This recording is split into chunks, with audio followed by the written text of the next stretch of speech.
Okay. Good morning, everybody. Welcome to the October 6th, 2020 Commission on Disability meeting.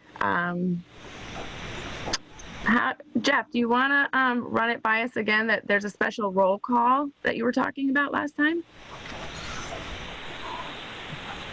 I mean, I don't think we need to roll call to go into the meeting. I think it's really just if the commission votes on anything, substantial, we should do the roll call. Okay. All right. So, did everybody get a chance to look at the minutes from the September meeting, those of you that were in attendance? I just received all of those emails yesterday and was unable to view that yet. I didn't look at them since writing them. Yeah, Kelsey, it's okay because even though you were at the last meeting, I don't think you were officially signed on yet, right? Yeah, I don't actually know if I still am or not yet. So I don't know if I can yet. You are. Oh, okay. I asked and you are good to go. Okay, thank you. Yeah. So Jeff, if people didn't get a chance to look at it, do we just do it next time or what? How would that work?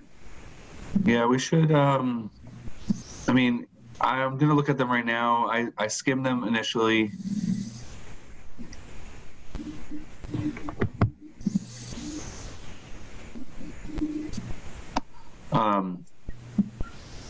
I will move to approve the minutes from the September meeting. I think they're fine. I think it's good. So then, Eli, the other piece is that our normal secretary is still not here, and so do any of you have the ability to volunteer to be secretary for this meeting?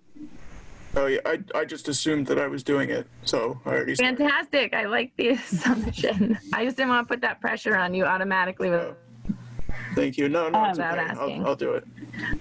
Is it okay if I set up a folder in our shared folder for notes now so that we can just put them all in the same place?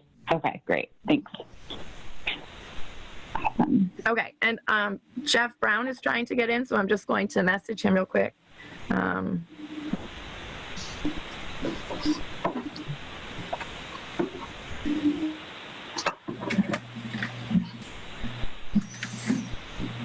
Okay, so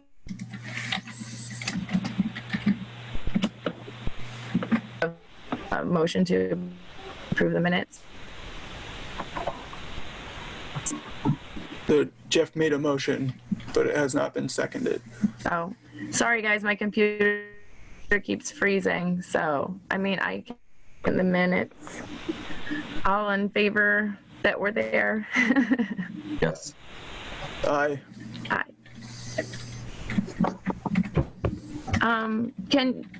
Jeff, can you see is Jeff Brown trying to get in? I don't see anyone in the waiting room right now. It will pop up if he's trying to access the meeting. He's saying it's telling him to log in if he's the host, so I'm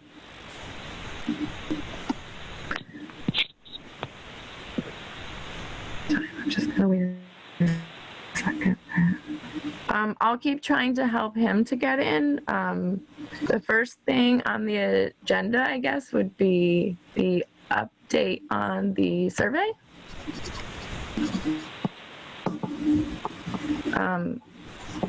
Eli, you were working on that, correct?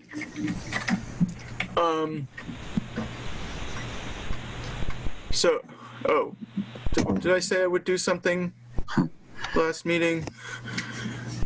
I think what I remember is you sent around the draft language of the survey. I think we had a little bit of miscommunication over the last month where I don't think Kelsey was on those emails. So I think what I remember was Eli Yeah. put the language out, and then Jamie set up the folder, but then Kelsey wasn't on those emails. So I think we may have had a month where there wasn't actually too much happening. I don't think anyone, and then I think, Jamie, if you correct me, did you just make Kelsey an editor for that folder? Angelique and Kelsey are both editors in that folder. Okay, and I think you should, if you can, I think you should make Eli an editor too. Okay. Yeah, I was just waiting. I didn't want to just create a folder link that everybody could edit, because that's how things get deleted accidentally. So I was just waiting to. Yeah, Eli, I will make you an editor as well. All right, thanks. And Jeff, you should also be an editor. I don't know. But regarding the survey, I thought we were still trying to get access to the tool that you to make the survey. So I had a bunch of back and forths with the IT director, and basically, according to him, it's a Microsoft issue that it won't allow it won't allow people to edit it who are outside of our organization. So the only way to share it with everyone is to share the link that previews it, not the link that edits it.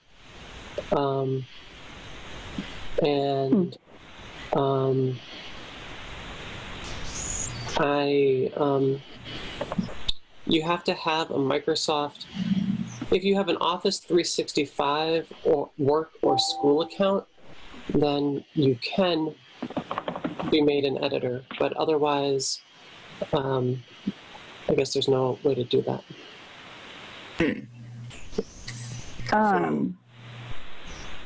So what can we do then? I'm not sure that's totally true, just because I do this all the time.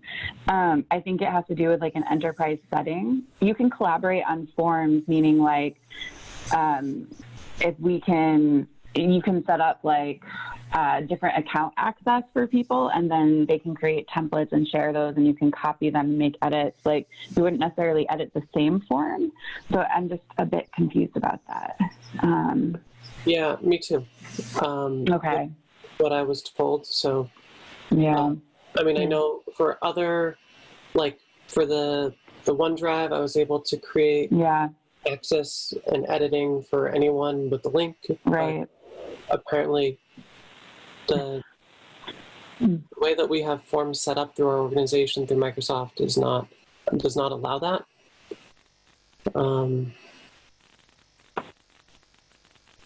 Kelsey, are you able to team up with Jamie or talk to IT or something? Because you seem to really know your way around it. What do you propose? Yeah, I'm happy to talk with whoever or kind of figure out what we can do. I don't know if they just aren't sure of how to do it, if perhaps it makes sense to have like, I don't know, like a subsidiary account or something that created so that someone isn't using it for communication purposes, but can be using it to, create these types of documents or forms. I'm not quite sure how it's set up that Microsoft wouldn't allow it. That's strange, but maybe if we had a subsidiary account, we could use that for the commission. What do you mean by subsidiary account? Like just to create an subsidiary account? They're they're kind of like accounts that aren't as powerful as like a typical account would be, and usually sponsored by another. I did ask him if we could set up an account for the Commission on Disability, but without like email, and then I hadn't heard back. So okay, that might be a worthwhile ask. I would maybe ask with the word subsidiary and just see what they say about that. But yeah, if there's someone that you want to put me in contact with, I'm happy to talk to whoever about it. Yeah. Jamie, why don't you reply back to Ashley and include Kelsey, and then ask the question that she just raised with the subsidiary account, and then this is just a question, but was it clear to the IT director that we have this city commission that is trying to work on a survey form? Like, was that in the email to him? I thought I made it pretty clear. Okay, I'm sure you did. We just wanted to check. Yeah. And at the time I didn't have Kelsey's email, so there was a lot of miscommunication going on that way. So I will email Ashley again, copy Kelsey and you, Jeff, and see if we can get a subsidiary account. Cool. Awesome. Okay, thanks guys for figuring that out.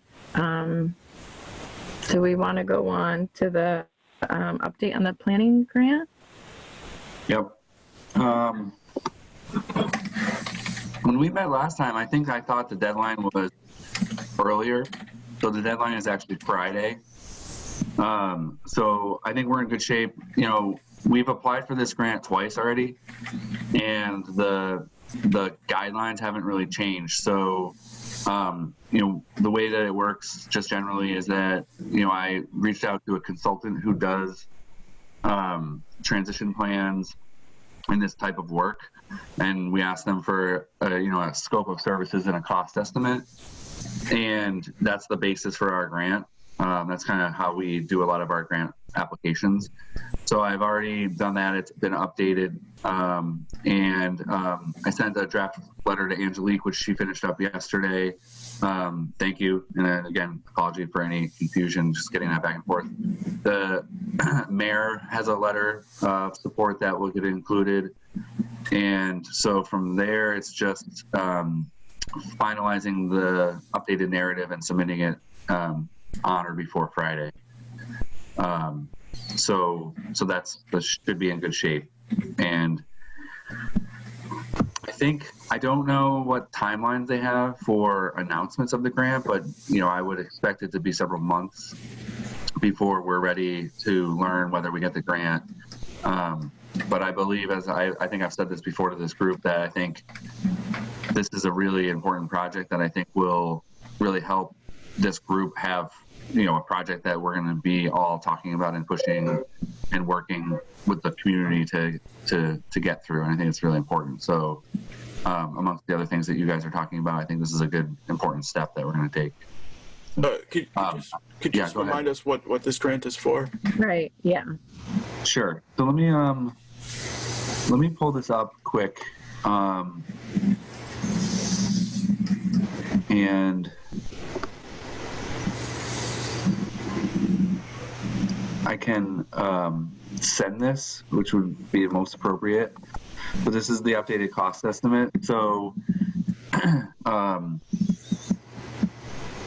you know, the city is supposed to have a self-evaluation plan and a transition plan. So self-evaluation looks at city facilities and determines how accessible or not accessible they are. And then the transition plan starts to lay out the steps that we need to take over time to begin to make our spaces more accessible. I see. You know, and it does include a prioritization of our facilities. So we will always have a list, and it'll always be a long list of things to do, but then we want to have a priority list to look at getting projects done that are the most important for various reasons. And then the way the grant structure is that this is called a planning grant. And once we've completed the planning grant with the prioritized lists, then we can apply presumably next time for what's called an action grant. And so that would be, you know, funding up to a larger amount of funding for actual construction. So it's really a two-step process where we plan and then we go forward to try to get funding for construction. So, you know, there's a orientation and initial meeting, which I think the Commission on Disability would host that with a consultant. You know, it's a lot of data collection, and then the self-evaluation is completed. Then the transition plan includes town hall, the municipal. So I think town hall least is the old town hall. municipal office building, which is 50 Payson, public safety complex, the wastewater treatment facility, some of the highway department stuff, the community center, library, the lodging house in Nonotuck Park and Lower Mill Pond Park. So those are some of the areas that we would evaluate. It's important to note that we have 3 elementary school buildings that are basically not going to be used for students anymore after the new school is finished construction. So they're going to do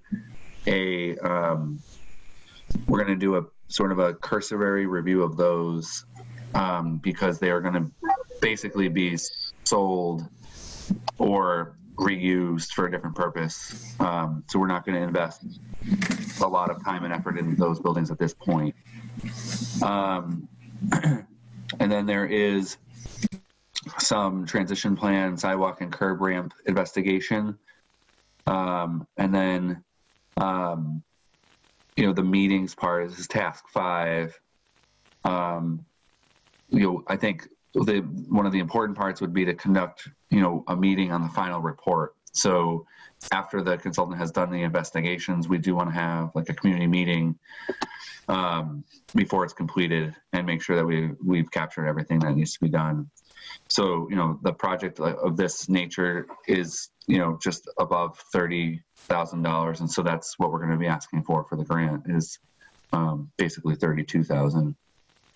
So that's a very quick summary of this. And I'm happy to share that the cost estimate and the scope of service, but I will caution that,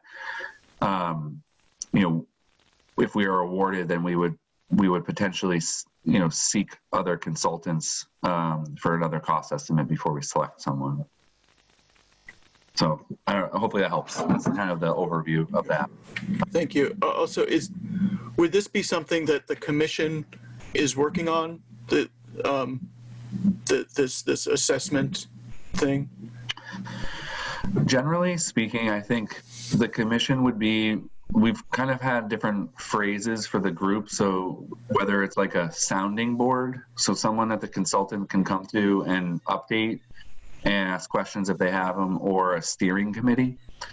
So the consultant would bring draft materials to this group and, the commission could look at it and say, that doesn't look right for X, Y, and Z, or this is all moving well.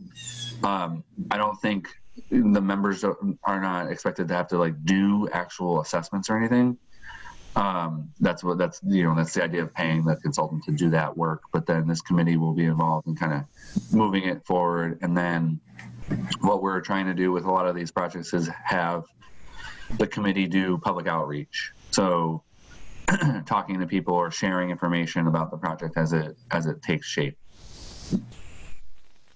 I see. Okay. I just wanted to welcome Jeff Brown. Finally got in.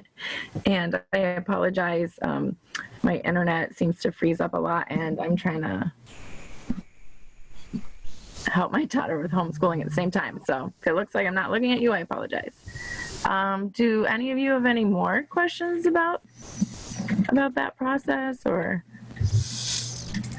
anything you want to add, Jeff? I feel like you covered it pretty well.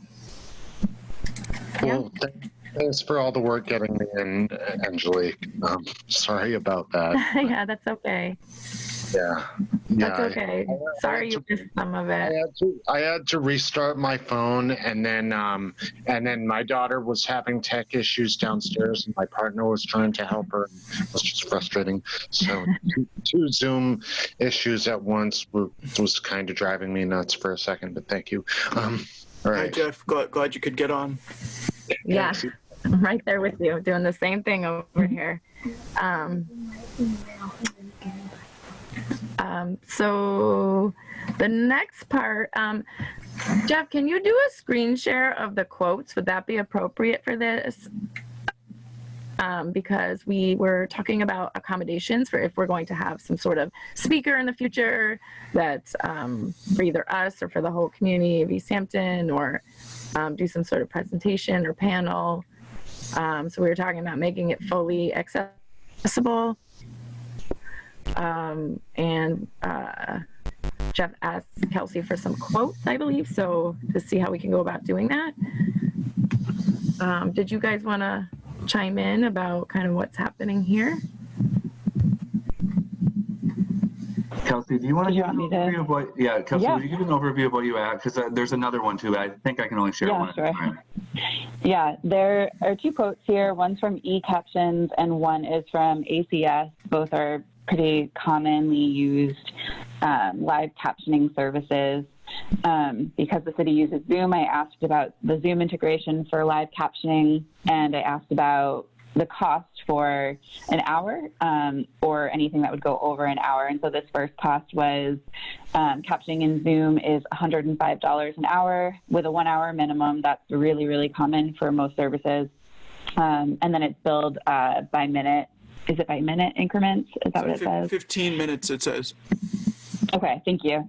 And so you kind of go up from there, from the 105 base. So if the meeting was half an hour, it still costs $105. If it's an hour, it's $105, and anything over that is billed in 15-minute increments. The other one is ACS captioning, very similar type of service. And I don't know if this was more or less, I can't remember. But also, I think with a company more like ACS, if this was something that we were to like go forward with in bulk, I'm sure if you were to like do a true procurement process for it, I would be asking for like bulk rates instead of just like by the meeting. And you might be able to get reduction in cost there if you have an actual like ongoing contract, which might not be a bad idea to consider as well. Do you have the ACS quote as well, Jeff? Yeah, I'm trying to show one here. Do you see it? Does everyone see it? I see the eCaptions one. Oh, okay. Let me try this again.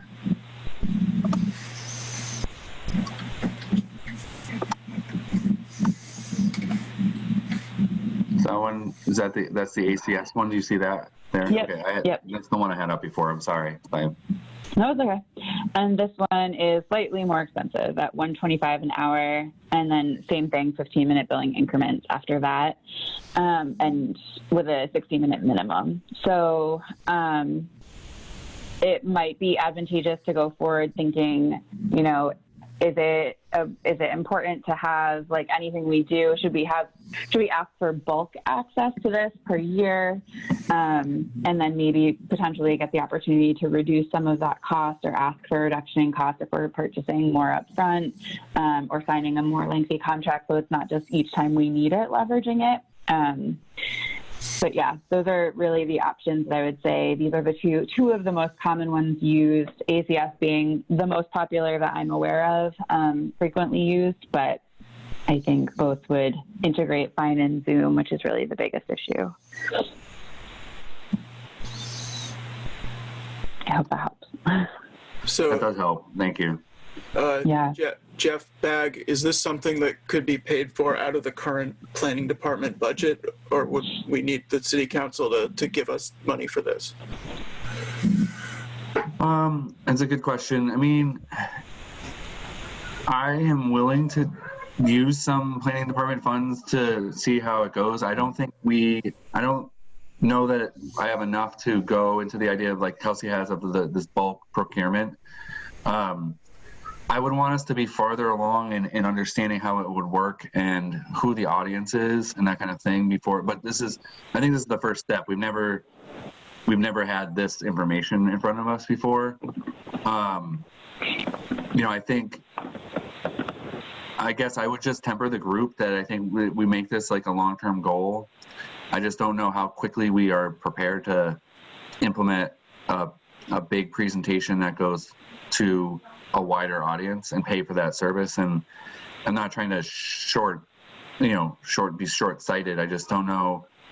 We could have a couple practice rounds. Angelique also provided a list of other people who could potentially even come to this meeting and give updates and just get a little bit more used to bringing people in and hosting people before because I just worry about the logistics of setting up like a big presentation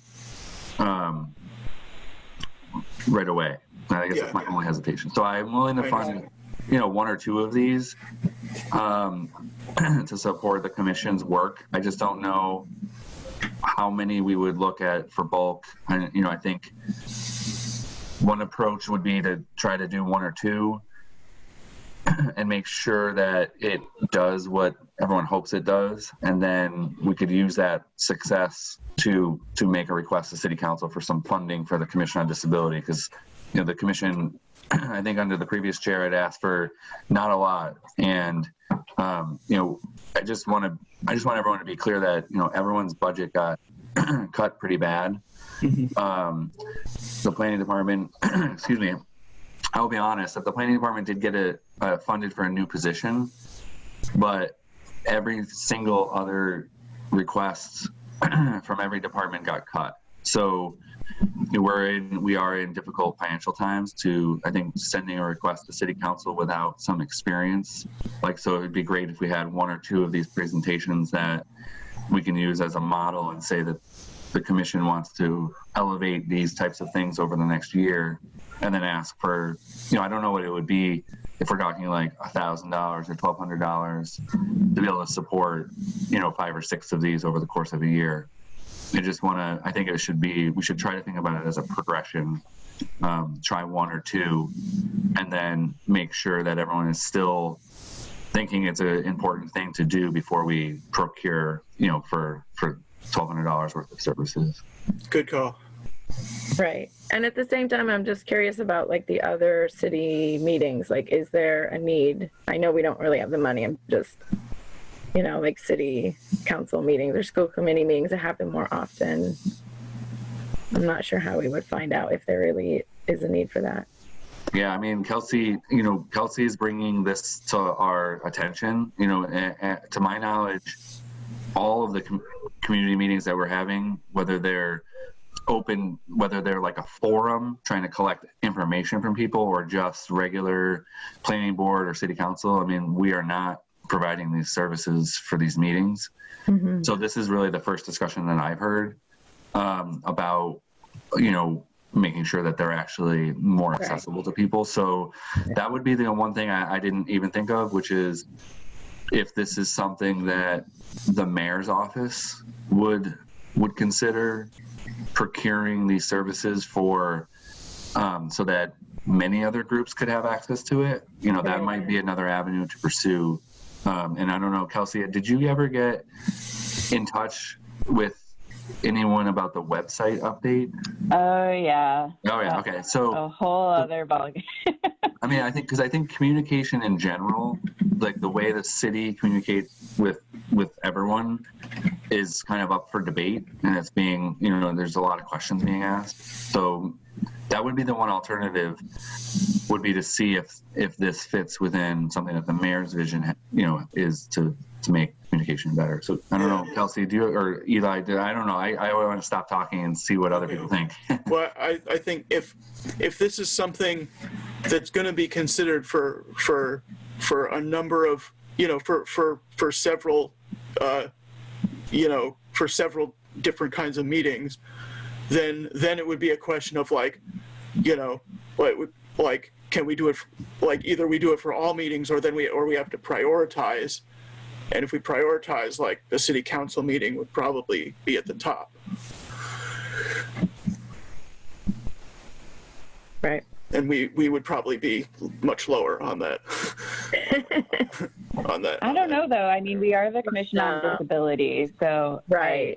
That's true. I mean, I think the problem that we're running into is kind of like the chicken and the egg situation, where we might not have people asking for this accommodation because they don't even know they can or how to even ask for it, so they just don't attend. So I think we're in a tricky spot with that, where maybe this is a question we can add to the survey.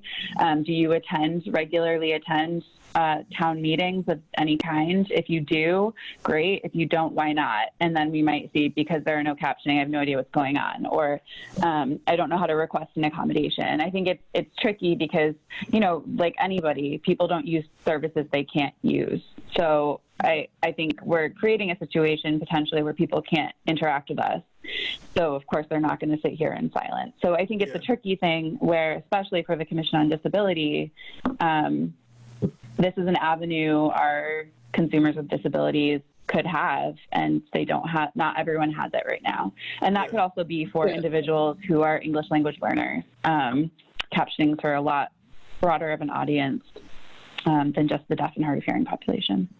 And I just want to add, at the bottom of all of our agendas, it does have a note about reasonable accommodations and requests like that. It's been on our agendas going back to at least 2013. On every town meeting agenda, or just this one? Every meeting agenda for every board and committee in the city, and they all go to the city planner, those accommodation requests. To my knowledge, there wasn't a single one when the previous city planner was here. Jeff, I don't believe, maybe you can say if you've gotten any. No, I mean, I haven't received any and it's the ADA coordinator new position that gets that. I mean, right, that's what it was. The ADA coordinator is the city planner, so. That doesn't necessarily mean that it's not needed, though. Right. No, it doesn't mean that it's not needed. It just means that no one has, we put it out there that we would make accommodations and no one has asked for one. Doesn't mean that no one needs it. It just means that no one's asked. Yeah. So there was one accommodation request a couple years ago where somebody wanted to join the COD and asked if they could, because they were kind of like confined to their house, if they could call in and listen to the meeting. And the ADA coordinator, the previous one, said absolutely not. So. Ooh. Wow, really? At the time, we did not have any ability for remote, like all of our boards and committees needed to be in person, and that's a okay. So that's what was stated. So since then, we have, you know, with the emergency orders for COVID, we're allowed to have these non-in-person meetings. But as soon as those emergency orders end, the state law goes back to requiring in-person meetings. So that's a state law. It's a part of the open meeting law. Yeah.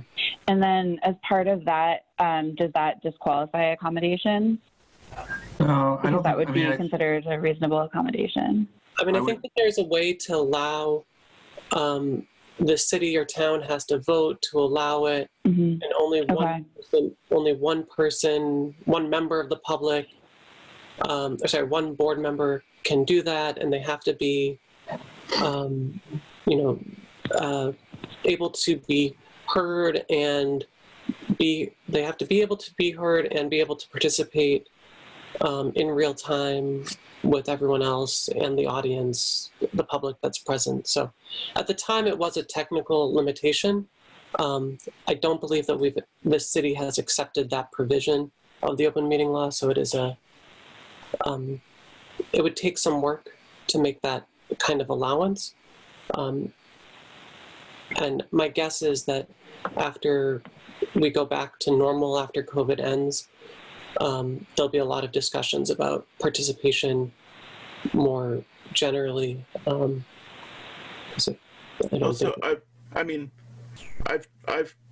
been in meetings that were like part in person and part remote, and it was horrible. So, I mean, there is some logic to that rule. I think there's logic, though I'm just putting it from the perspective of not everyone can physically be present, and that discounts people's participation, which is a whole other law. So I guess that I don't know. This goes back to my question from previously of like, have we looked at our policies? Have we looked at how we execute them? When people make reasonable accommodations, do we actually know what that means? Do we have a actual legal representative who can support that. We're lucky that lady or that person, individual, didn't try to retaliate in any way. Like, I do wonder about this because what might be difficult for one person might be considered impossible for another. So I would just caution what we do or do not do with our public citizens, I guess. Kelsey, I feel like you should be our first speaker. You know so much about so many things that we're dealing with. Yeah. So I'm just saying, if we want to make that an accommodation, it's not going to be a trivial thing to implement. I'm saying, because it does really like make it hard to talk. Like, yeah, I mean, I think we're in a transitional period overall. I mean, Jamie mentioned the executive order that allowed everyone to go remote participation, and I will be honest that when that came out in March, I think it was March, my best guess is that everyone thought it was going to be kind of temporary, and here we are months and months later. And if we go through this winter and there's continued COVID cases, we are going to be in remote participation for a long time, or at least looking at, the next spring. And so part of this is looking, there are discussions happening at the city council. I don't think they're open and public discussions yet, but about how many people have found that Zoom meetings in particular, like this ability to access the meeting online, is a lot more available to people that may have mobility issues, or anybody really that can just access a meeting from their house. So I think as we roll into like next spring, and next summer, and if COVID starts to dissipate, I think we are going to have discussions as a community about whether we continue to do either like a hybrid meeting where some people would be in person, some people would be remote. And so I think, like Jamie's point about the open meeting law, that element of it, I do think we're going to eventually have discussions about changing it and allowing remote participation for board members and remote participation for people, members of the public. So I just think we're in this transitional period right now. Kelsey, there is something that I believe the Mass Office of Disability has put out for kind of guidance. And, whether we do this from and looking at that guidance and find out if all of these community Zoom meetings, what is a reasonable accommodation that we should expect. Yeah. The question is whether we do it from the ground up, like from the Commission on Disability, and force it upward, or whether it comes from the mayor's office down on the globally. Every single committee is meeting virtually. So I think it would be a challenge for the Commission on Disability to push from the ground up these requirements rather than influencing the mayor's, power over these committees to look at what is a reasonable accommodation moving forward. I don't know. This is I think the tricky thing that we're just entering with this is that it's new-ish territory in that, I think the problem is there's this law for open meeting, but there is also the ADA and accommodations laws. And I don't think any one can particularly trump another. And so I think what we probably need to understand, and this is where I don't necessarily think that we have to wait for the mayor to say, everybody must respect all accommodations for everything, because the reality is she's not the law, and that the federal laws exist to protect individuals. So if someone were to come to our committee tomorrow and say, I want an open position, I want to take the open position on this board, and they want to go through the process, and then it's found out that they need an accommodation to take a call from home, we should be prepared to understand what that entails for us instead of just turning someone away.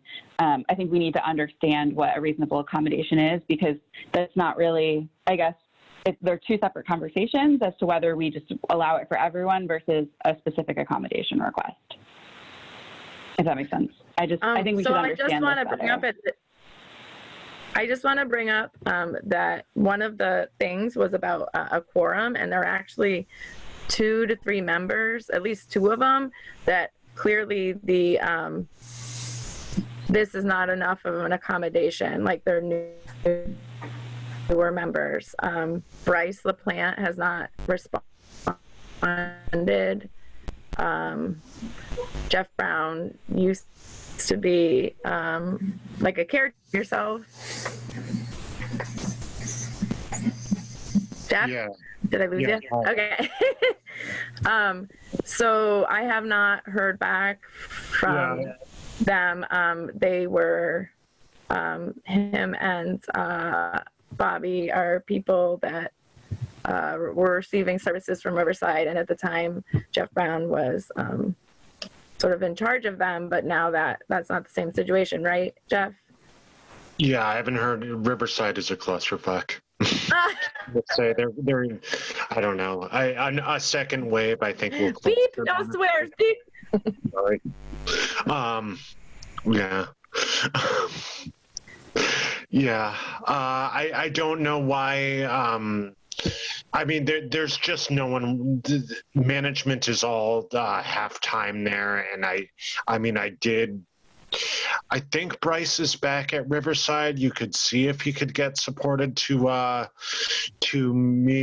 meet up with to attend meetings while there. I just don't know who's there and what their capacity is to support anything right now.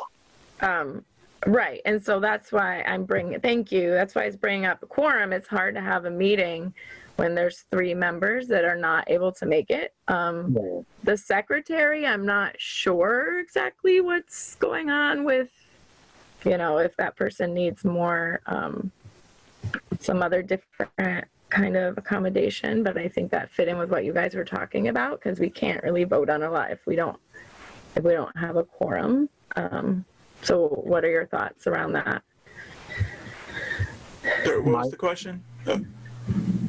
Around how to proceed when there's 2 to 3 folks that maybe need accommodations that can't, that may prevent us from reaching a quorum to make decisions if they can't attend.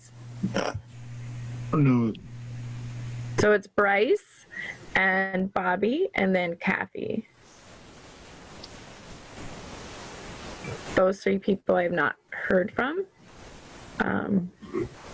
I thought Kathy had a medical condition that was being. She did, yeah. She had a medical condition. I haven't heard back from her in months. She's a secretary, and so I don't know how to. I've asked, should I not contact you? Should I continue? Should I find another secretary? So I'm just not sure how to proceed. So since we were talking about accommodations, I just wanted to, it's already affecting it because Bryce and Bobby are not making it to the meetings at a minimum. So, but do we know why they're not making it to the meeting? As far as Bryce goes, Jeff gave me an email to his dad. His dad gave me Bryce's email. I have no idea what's going on. Right. Bryce is now, as of this month, I believe, back at Riverside. And I mean, I think he's just not able to. I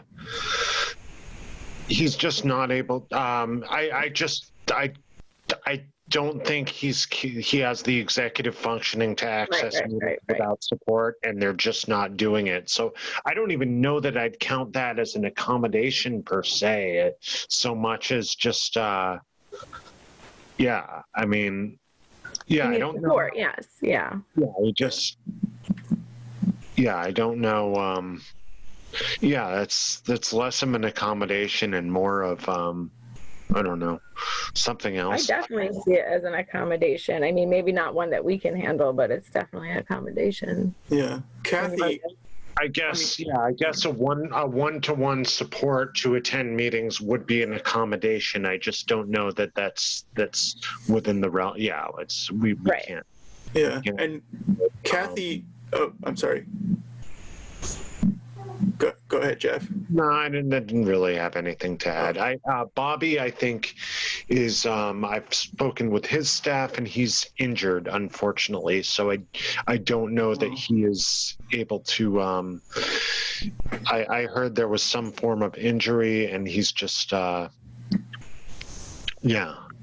However, prior to you telling us that, I didn't, because you were the caretaker, we did not have contact information, but Lindsay is actually reaching out to Riverside to see if we can get some contact information to see if Bobby would like to remain on the commission. Yeah, I mean, I don't know what. Bobby was interested, but seemed to get it kind of less than Bryce. I don't want to. Right. Okay. Do I? I don't know. I might. I don't know. That's okay. You don't need to know. It's okay. Yeah, but Kathy, I would suggest if there was a way to temporarily remove them from consideration. I don't think there is. I don't. Yeah, or just, I'm sure the mayor can alter who's on the commission. You might want to just explain that that's where we're at. Yeah, I mean, I think Angelique. So it sounds like, and you didn't. It sounds like you started a conversation with Lindsay, who's the mayor's clerk. I think you should have, if you can, keep that discussion going with Lindsay and have Lindsay check on all 3 members. Okay. That we've been discussing. I think Jeff's kind of onto something. I think what we need is to determine if they are unable to continue to serve on the Commission of Disability. We need to figure out a resignation, or that they are no longer appointed to the committee. And it's not to suggest a fault, but there is a sense of several realities happening. I don't want to put this as like a solid statement, but my listening to this is that these are circumstances that go beyond a reasonable accommodation. These are like life situations that are affecting their ability to participate in the commission. That's my quick takeaway. Where I think we should get through the mayor's office is the correct approach. She's the appointing authority, so it will take a while. I've seen nothing exactly like this, but similar. It's going to take a little while to clarify their status on the commission, and then we may need to be in a position to seek other members. But I think at the moment it seems a little premature for that. Okay. But I do kind of defer to Kelsey. But I mean, to me, these go a little bit beyond reasonable accommodation to either be a member or attend a meeting. So we do want to separate the members we have who are having various issues versus someone who wants to attend a meeting or become a member, and what would be a reasonable. Right. It's what's in our control and what's not in our control. Yes. Right. Okay. Okay. So the next thing that if we started 10 minutes late, are we allowed to go 10 minutes over or no? Yeah, I think we can go. Okay. So just looking ahead, the next meeting date is actually voting day, I believe, November 3rd. And so, so this is a 2-part question. I was wondering if there was any way to get out the message for people that need accommodations for voting, and whether or not we're even going to have a meeting that day, or move it to another day. So. Okay, so the easy one is the meeting date. So that's really, there's nothing that prevents us from meeting. You technically cannot hold a public hearing, which we're not going to be doing. So if everyone's still available, we can choose to still meet on the 3rd. Okay. I'm okay with it if for what that's worth. The only reason I asked is last year we didn't, but there really wasn't like a reason why we didn't. But okay.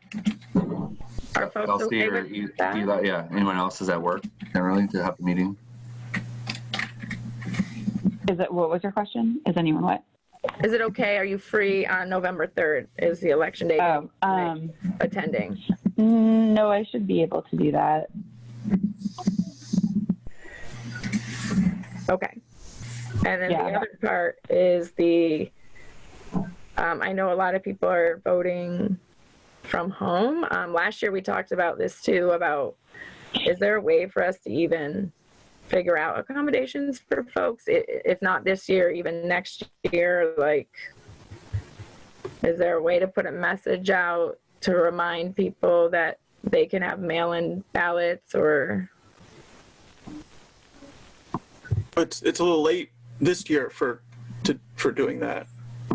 Okay. I don't Yeah. know everything around that, but that's why I was asking. Would this be something that might be a new aspect of the survey to ask, since it might go out post this whole situation, and kind of asking people in the future what might be helpful if this happens again? Okay.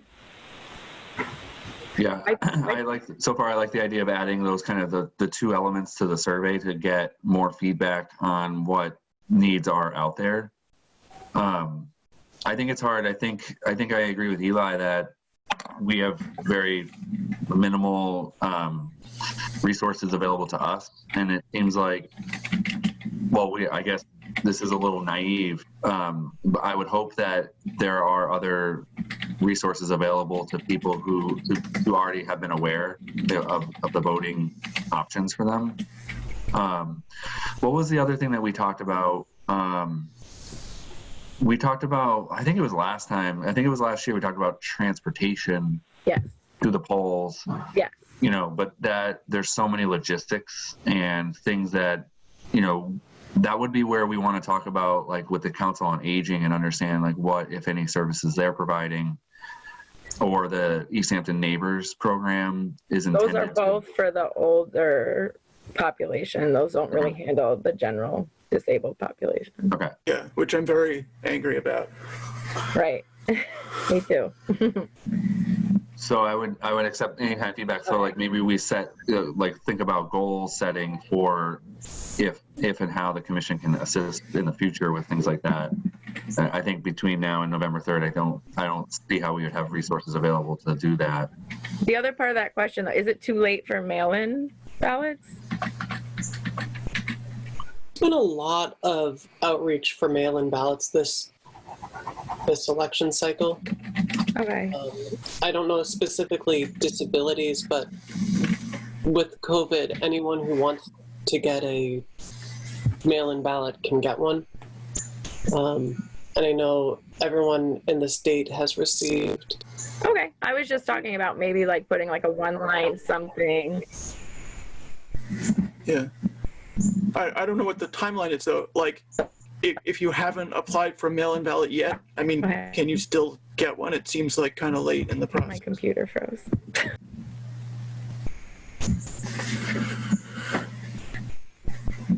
Yeah, that's my question.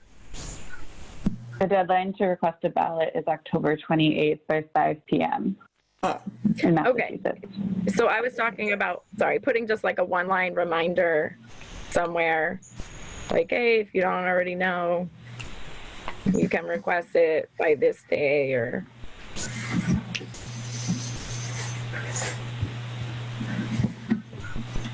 Can we put that on the planning website for the COD, since we don't have our own, on the Facebook one? There's a Facebook planning. There's right? on the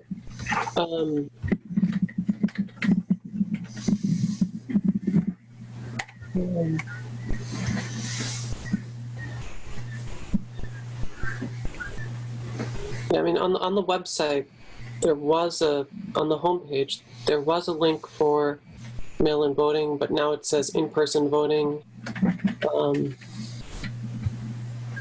You know, there's a link for in-person voting, and for the city clerk page, I think there's information about mail-in. I think that if, you know, yeah, I guess I would encourage someone to talk to the city clerk to figure out what they've been doing for outreach and stuff like that, and seeing if there's a way to increase it or supplement it. But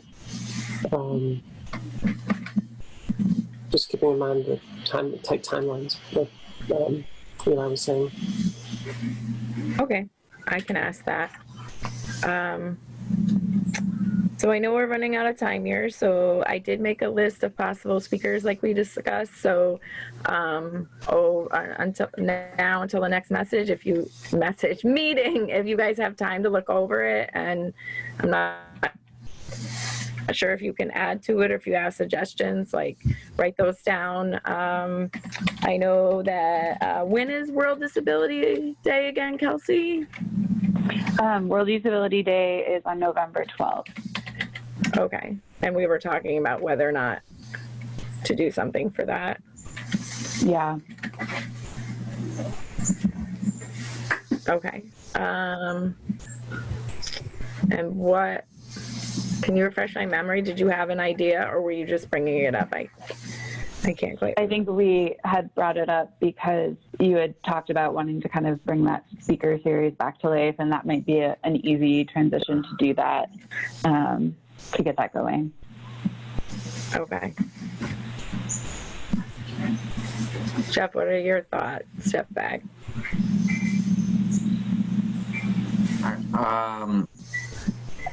I guess I'm mixed in my thoughts at the moment, just trying to figure out how much we can tackle between now and November 12th. And it's always a challenge with something new versus something that, we have in existence already. So I don't know.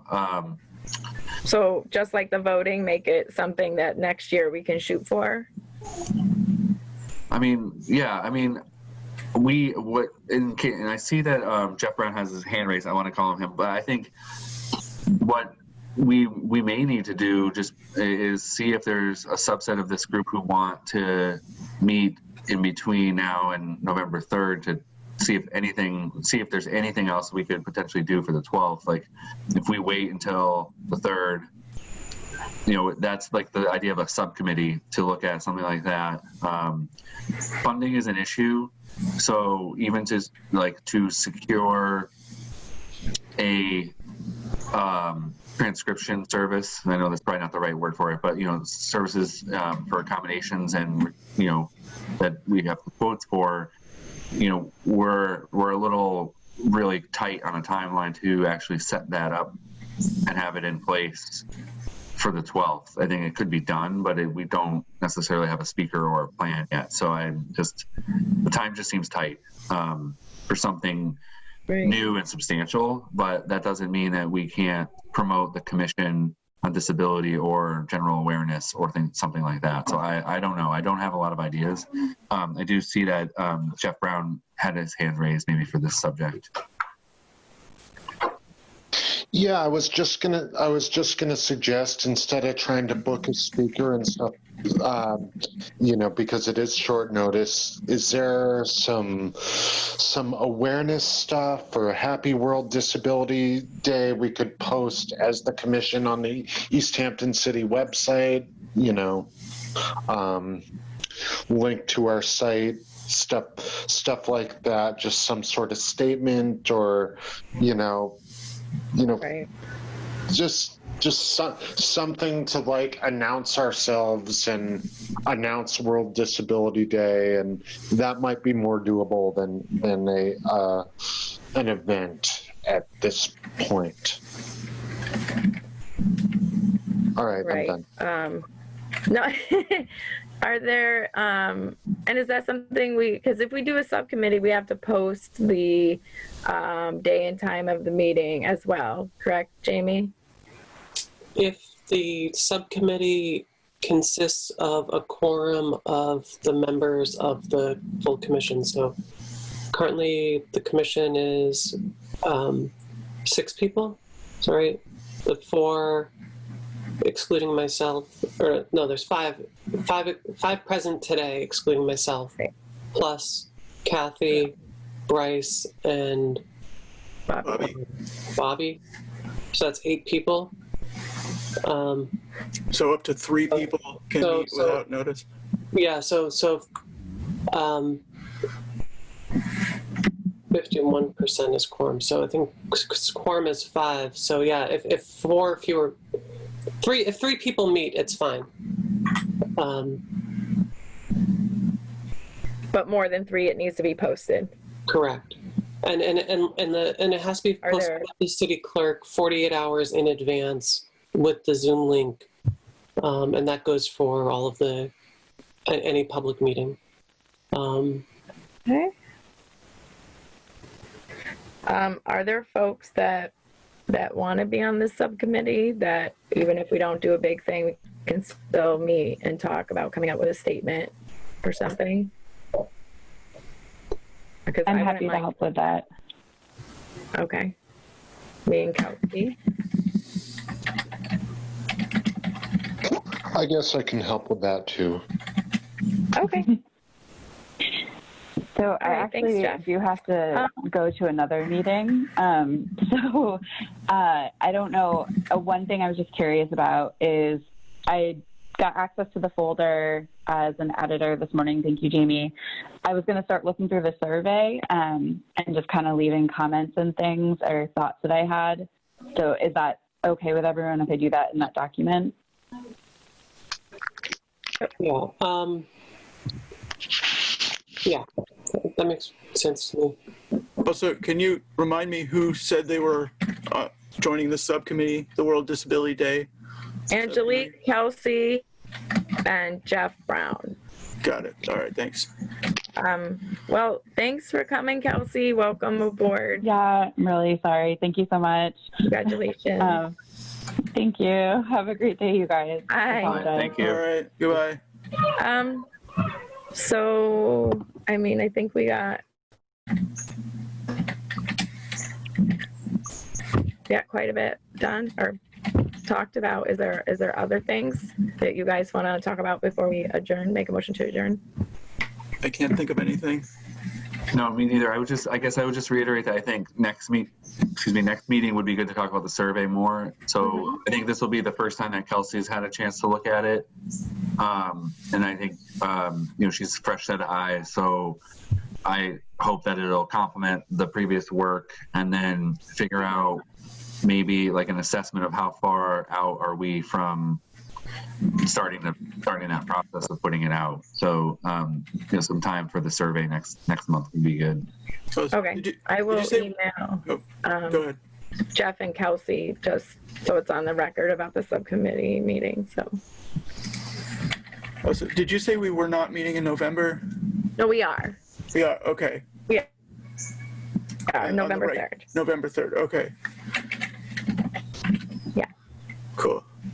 All right, well, Is there, go ahead. I move to adjourn. Okay, I second that. All in favor? Yes. Aye. Bye. All right. All right. Thank you, everybody. Thank See you you. next time. Okay. Talk soon. Thanks. Bye.